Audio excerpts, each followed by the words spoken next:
So I am here with Annette Whittenberger from A Wild Ride Called Life. Before I ask you anything, why don't you tell me a little bit about you and about your military experience? Yes, so I'm a mom to a 20-year-old college senior and an 18-year-old high school senior. I did serve in the military for 17 years, 4 months. I retired 4 years ago.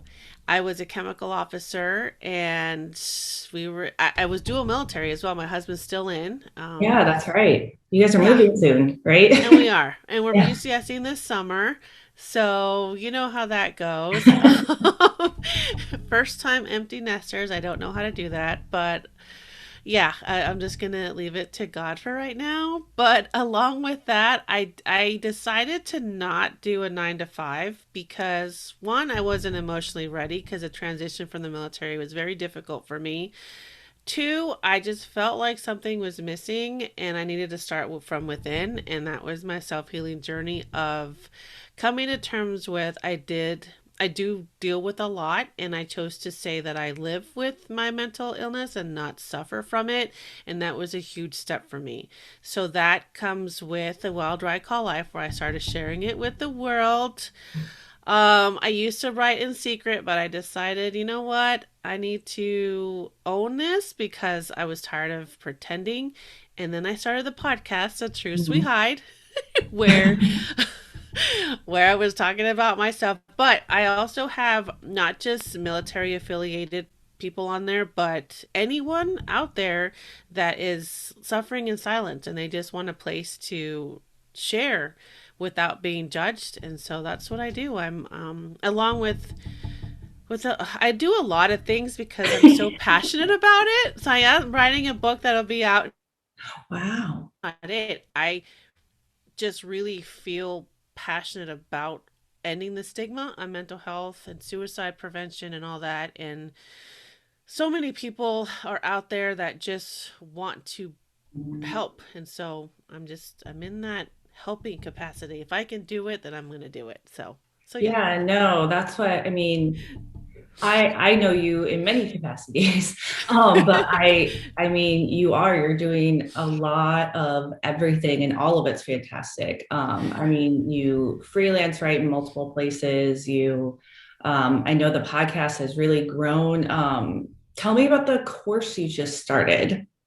Yes, so I decided to start a mentorship course. It's a 16-week mentorship program that I teach tools on everything that I've learned in the past 4 years of transition. And it's really for everybody. Right now, one of my clients, we go over, how to overcome trauma, finances, because I was really bad at emotional shopping, Oh, where I okay. wasn't, where I was in debt. So we talk about stuff like that. It's all from within, and then how to move forward if you want to start a podcast or if you want to write a book. So it's all those things we talk about, and yeah, it just started. So I'm really proud of that. So my Yeah, coach that's helped me do it. huge. Yeah. That is. So let me ask you, so you did 17 years and 4 months. If you don't mind me asking, Yes. what prompted you to retire? Was it medical retirement that you It got? was not. Okay. I was a non-select for lieutenant colonel. Oh, okay. So they did give me choices. I could have finished out in the guard or the reserves, or I could have retired. And so after a long 30 days of thinking, I chose to retire. Yeah. Okay. Yeah. So And what did you tell me? I guess we have some female veterans on our team, but I feel like nobody really talks about like their time serving unless it's like a really positive light.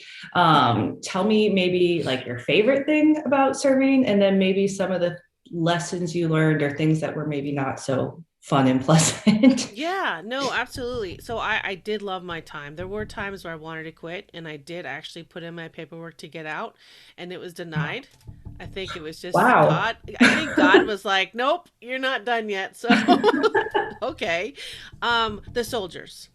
The Okay. soldiers were my favorite, and I'm still in contact with some of them where we served back in 2005. And so I love my soldiers. I love my leaders too. There were leaders Mhm. out there that I will always continue to look up to and circle back to when I need, advice or whatever. Experiences. I was a chemical officer.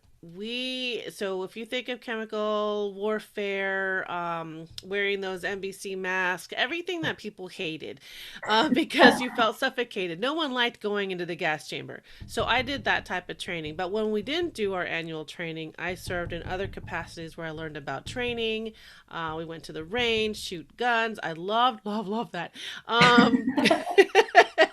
So I'm very grateful for all the little things that I got to do when I couldn't fill my slot. Um, some of the hard things were, I mean, I was a female and I was a mom. I had my kids like right after I joined. So I was 25 and 28 and I joined at 23.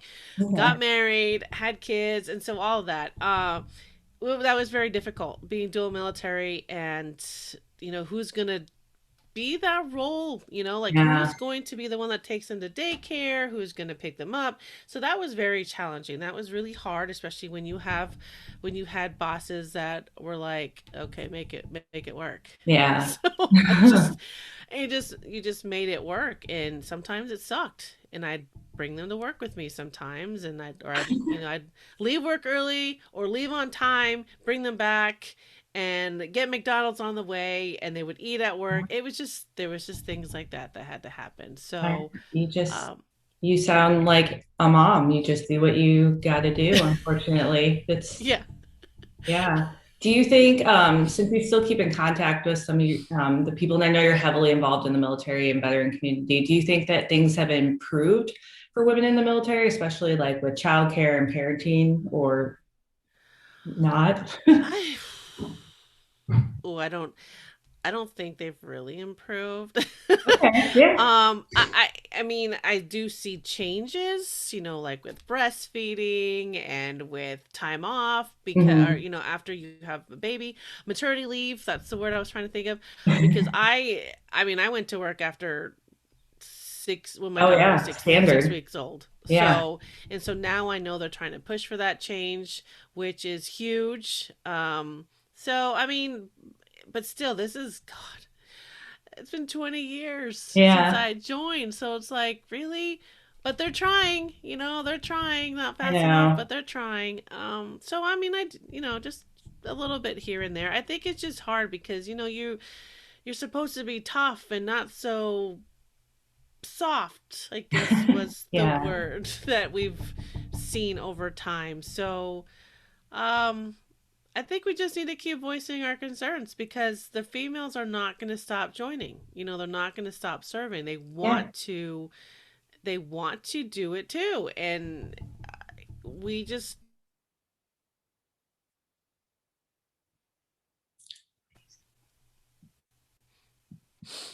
Yeah. nope. Oh, Okay. sorry. Little blip there. No. No, it's okay. Yeah, I always think change in the military. I mean, I've been a military spouse for 17 years now. It's very, very, very, very slow. So you're right. There's progress. It's just very, very slow. Yes. Um, so okay, I had a thought in, oh, okay. So you deal a lot with mental health, obviously. That's your big voice, your big advocate. Um, do you think that mental health within the military for active duty family members and even like retirees, veterans, do you think that that has improved at all from the military side? I think they're trying. Same thing. Same thing because I mean, even 4 years ago when I went through the transition process, they focus so much on resumes and what to wear and how to dress and how to speak and all that, but they left out the mental health part of it. There are some that are like, yes, I'm so ready to retire, I'm ready, and then there's some of us that are like, I don't know if I'm ready. I'll say I'm ready, but I'm probably not really Yeah. ready. And then you get out there and you don't know who you are anymore. So I think they need to continue that. I actually spoke to one of my former bosses a general. He's retired now. He actually shared an article back in 2009 talking about depression. And from then on, I felt like it needs to start from the top. So Mhm. we need to have our senior leaders have that hard conversation with our young leaders, young soldiers, because they're not going to say anything. They don't want to be Yeah. seen as weak. And so I think they're trying. Um, I don't know what they're doing behind the scenes, but I think it needs to be, they need to hurry up because Yeah. it's not, it's, it's still out there. And Yeah. um, that's why I feel so passionate about this because I was a senior leader and I want to make it known that it's okay to ask for help Yeah. because you need to show an example to your soldiers too, just like I needed to show them, which I wish I would have done back then. But now I have kids that are looking up to me. And so that's why I think it's so important because now we have our kids, our military kids, or any kids that are out there who are watching their parents suffer and they don't know what to do about it. So Yeah. yeah. Was your transition difficult? I mean, more than just mentally, but was it difficult to transition to civilian life? It was because in my mind I thought I was going to have time to figure it out. I thought I Yeah. was going to go back into a GS job and work with soldiers in that capacity, but because I retired the way I did, I only had 6 months. Yeah. Whereas the normal time for 20-year lifers are a year. Hmm. And so 6 months is not, it was not enough time for me. So I felt rushed and I was overwhelmed and I don't feel like I was fully prepared. So I sat on the couch for months saying, I'll do the resume. And I just never did the resume because I was done. I was Yeah. like, I was just done. Yeah. I can't, I mean, I hear that a lot from people who are retiring, and my husband's getting close to retirement. I feel it where I'm like, it's not enough Yeah. time. And Yeah. it's a little scary. So, tough question. What gave you the big prompt from like getting up off the couch to getting to where you are right now? What was it? So I'll be honest, I was on my last attempt. I was really in that dark place and I Yeah. called my one of my friends from high school um who knew how it felt, but she was a first responder. So she knew how it felt to be in the space I was in. So she had to remind me that I had kids and that I should be proud of myself. All those things that I knew, but when you're in that dark place, you don't think about. Yeah. And so that was it. And I decided to start writing. I was writing in secret. I got a WordPress account and I started writing. And then some of my posts were very cryptic, and I had friends reach out, old soldiers actually, and I started to just spill it. Like I told them Yeah. how it's hard, and then they had to tell. They told me too that they had a difficult time as well, and that I wasn't alone. And so that was the beginning of okay, I I need to still be here and I need to do Yeah. something about it. That's awesome. So it sounds like you were, to me, it just sounds like you were a leader. And even though it was a difficult transition, you just still felt called to help people. I mean, as you said, it's not just for veterans or, prior service members, but just called to help within this space because there's a need. There's a Yeah. definite need there, which I think is amazing. Could you ever imagine that it was going to be like this? It was going to, grow and grow and grow. Did you foresee that? No, I did not. I never thought that I would. I mean, Facebook, I would put stuff on there every now and then, but I never thought that I was going to just share it with like the whole entire world. My family didn't even know what I was going through. My friends, my cousins, like everybody that's watching me, they had no idea. And that was my way of publicly telling everybody. I never thought, but I knew that I needed to go big because if I didn't, I don't think I was gonna make it. Yeah, that's incredible. Yeah. How supportive were your family and friends? I mean, probably scared a little bit, but how supportive were they? Oh, my brother. I have. my a brother who's 3 years younger than me, and I have two other ones too. But he saw me speak for the first time 2 years ago, and he was just like, I had no idea. Wow. He's really supportive. My husband, he's still in, so I keep some privacy as well. But he's there, and he had to remind me a few times that, you know, I well, basically my mess is my message, you know. I love So that. so you're suffering, but what are you going to do about it? Are you going to live with it? Or are you going to suffer from it? And that's where I Yeah. was like, oh my God, it's true. Like he says, how are you going to help other people if you can't help yourself? Because I would lock myself in my room, I Yeah. would cry, and I would isolate myself. And, you know, I, that's where I learned how it was okay to not be okay, how I could have my mental health day and I'll just come back tomorrow. That's how I've survived, because I had to realize that this is okay. I Yeah. don't have to show up every single day for everybody. I need to show up for myself. That's how, that's when social media comes into play, and it can get so overwhelming and play into your mind where you feel like you always have to be on it, but you don't. No, You you can really leave it, don't. and so that's how it's helped me. He had to remind me while I'm watching my kids. They've been through some things too, and that's when I Mhm. realized as well that I needed to continue showing up in a different way for them, because I don't want them to I don't want them to feel like I did.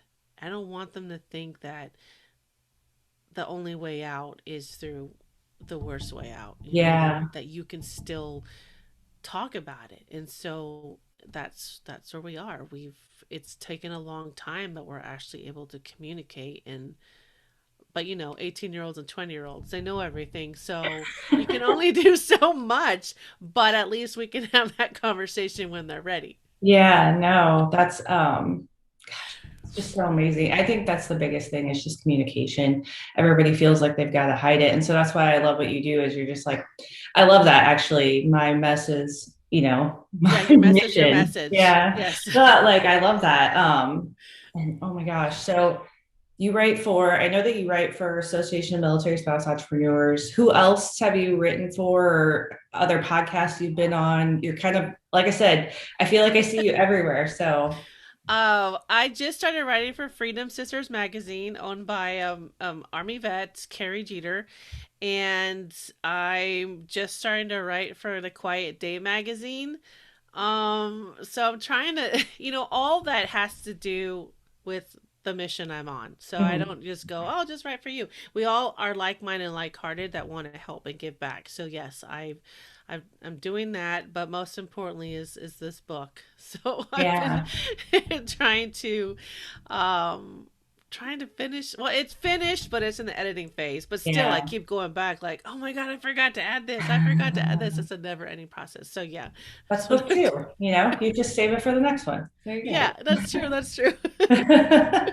That's amazing though. Writing a book is very, very, very difficult. So kudos to even getting it done. That's amazing. Thank you. Uh, so if you could sum up your mission in like one or two statements, what would you say it is? Just ending the stigma on mental health and combating suicide. I mean, that's why I do everything I do, is those Yeah. two things. Yeah, and I like how it's kind of like I said, I feel like it started geared towards like veterans, but it's kind of encompassed anyone Yes. really, which is just fantastic. And I know that personally, I've seen mental health go from like a very quiet hush hush thing, and there is more talk in the military, but it's still a very much like kind of I feel like it's an unknown territory still in the military. Nobody really knows how to handle it quite right. And Yeah. I've been in mental health services for years, and I've had really great ones, and I've had some that are not so fabulous. Yeah. And so I think the biggest thing I always encourage people is I was like, just keep trying. Like, don't go to one doctor and just say, "Oh, that didn't work." Like that's it. What's like one thing that you would give to anybody who's struggling right now? One piece of advice. That it's okay to ask for help. It's okay to talk to somebody. I mean, Yeah. you don't even realize how many people are talking to somebody. They're just not publicizing it. Mhm. So, and there's so many resources out there now. If you're not comfortable speaking to somebody in the military community, there's nonprofits out there that are actually providing those resources because I used one and Yeah. I know that it works. So Yeah. just don't be afraid. It's okay. Like it really is. This is for you, not for anybody else. Well, and I feel like your website is very open because, I mean, do you get a lot of requests? Because basically, I feel like everywhere on your page is like, please contact me if you need anything for like, constantly, which is great. So, do you see a lot of feedback or requests from people? I do. I get anonymous messages through the Facebook or through the website Messenger, and then I get responses through Instagram. So you can be anonymous. Yeah. You don't have to put your name in, which I think is great. And then you can also contact me other ways. So, I mean, I do put my business phone number on there, and I do get text messages from people that just need to be heard. So it's been really, it's just I don't even know. I have no words. I cry every time I get somebody that really just wants to talk and that I can be there for them. So, it's been a blessing. It really has. That's, yeah. Well, you're amazing. Do you ever feel overwhelmed or like it's too much? I overwhelmed in the capacity of I really care for people deeply and I want to help everybody, so it does get hard in that way. And I still can't believe that I'm here. Like it's just really weird for me. Like I never thought that I would be in this place, and Yeah. it's really it's just I mean it's great. It's just weird. Like I can't believe that I'm doing this, and I love it. So I'm going to continue to do it for as long as I can. That's great, though. I mean, you're kind of a true testament to maybe the regular kind of standard transition out of the military isn't right for everyone because it's not right for everyone. It's Yeah. like you said, kind of you can slide into a GS in a 9 to 5, but maybe that's not what you're supposed to do. Maybe you were supposed to do this the whole time, which is great. So, Yeah, I think um, so.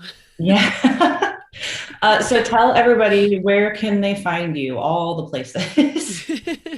Well, you can go just straight to the website, awildridecalledlife.com, and all my social media handles are on there. And then you can email me, awildridecalledlife@gmail.com. Awesome. And yeah, please, everybody, check out. She's got some awesome merchandise that you're partnering with a ton of different Yes. veterans and people, and which is also just great. And so make sure you check out her website. And thank you so much for sitting with me. I always love talking to you, but thank you so much for sitting and letting us publish your story and your words. We No, appreciate you so much. I thank you so much. It was really an honor when you reached out. I was like, "What? Me?" So thank you so much. You're so funny. I'm like, of course I reached out to you. Like, of I- course.